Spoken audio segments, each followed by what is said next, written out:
Again, we continue to look at all of those aspects every year in the spiral. The spiral gets bigger, if you like. You know how the spiral starts small and gets bigger? Well, it gets more complex as we go up through the grades. Because there's more material for students to learn. So that's why we call it a spiral. It keeps passing through the same topic over and over again. This is one kind of integration that's called vertical integration. Vertical through the subject areas. All right. Now, there's another type of integration that we can look at, and perhaps we'll go across this way. And we'll have our matrix here.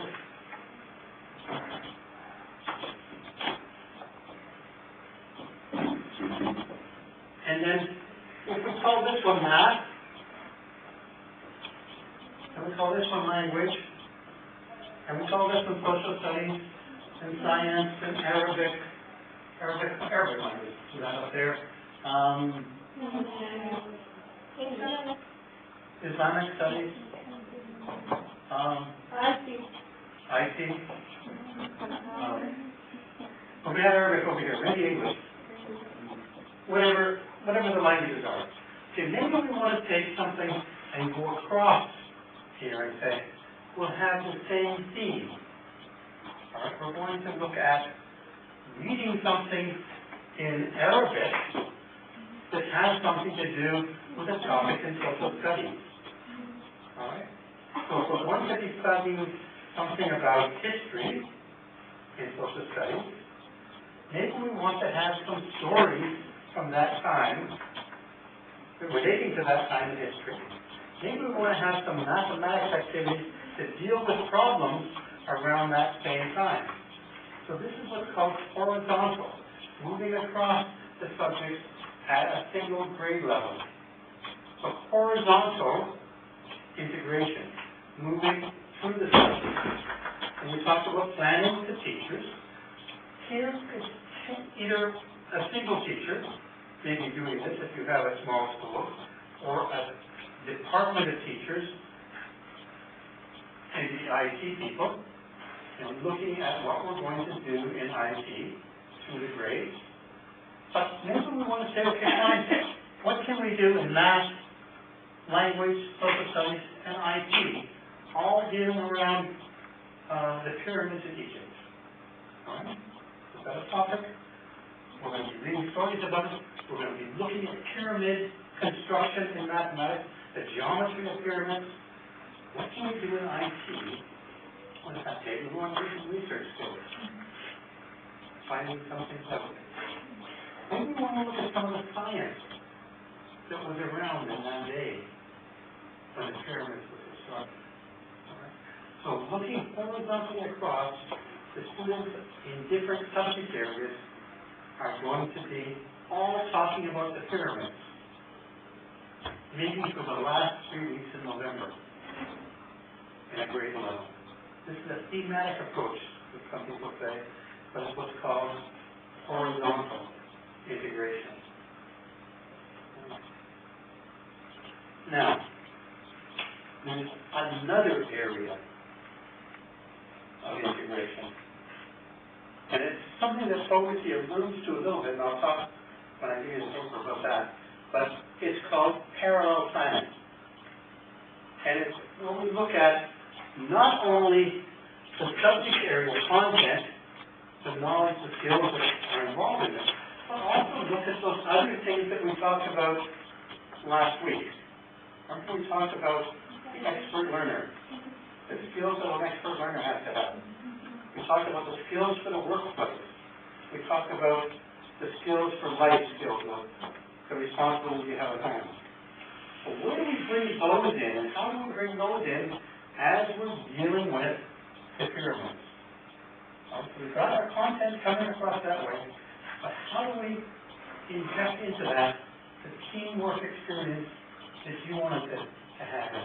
What do we build in the problem-solving kinds of aspects of it? Because if you look back here at the pyramids, the social studies, the history of that, and the science, there's a real problem. How did they get those big blocks up so high on the pyramids? There's lots of theory about that that you can look up on the internet in IT. But it's a problem that people haven't solved then. And nobody wrote down a story about how it happened. We have to make guesses about it. So we're looking at problem solving. We're looking at analyzing the information, making a decision about what we think is the best solution to that particular issue. And so we have to look at the parallel things then. Which subject areas,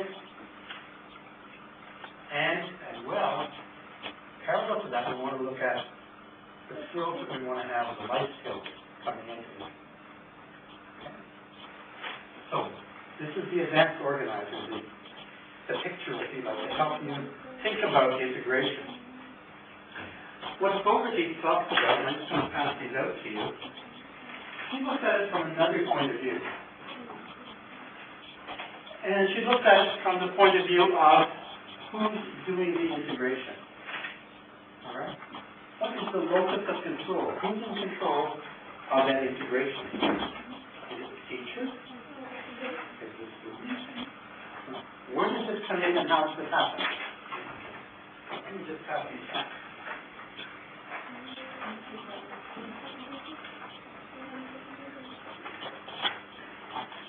All right, so what we're looking at, just again to give you an overview of this, she starts talking about a single teacher in the classroom in the family. The very simplest form of integration. What she calls a fragmented format. You have one teacher working all by herself and saying, okay, I want to, in my IT class, I want to do some integration. I'm not going to be concerned about what other people do. I'm just looking after what I can do. Nobody else wants to work with me. It's your problem. All right? I have to do it all myself. No teamwork. So we have this fragmented format.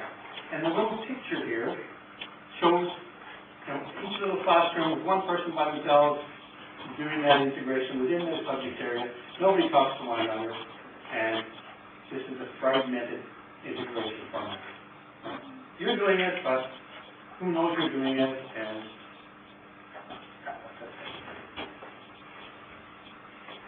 perhaps what happens, if integration happens, it's what happened in the old general education schools. It was up to the individual teacher. Okay, the next one is talked about as the connected. The opera glasses, little tiny glasses that you use in the opera. Have you seen opera glasses? Little tiny binoculars? There's a new opera center going up in Muscat, near Quorum. Pretty soon you'll all be able to go to the opera, and you'll be able to want to see all the singers on stage. And you'll have these little tiny binoculars on a stick. You hold up to the and you look down there, a long way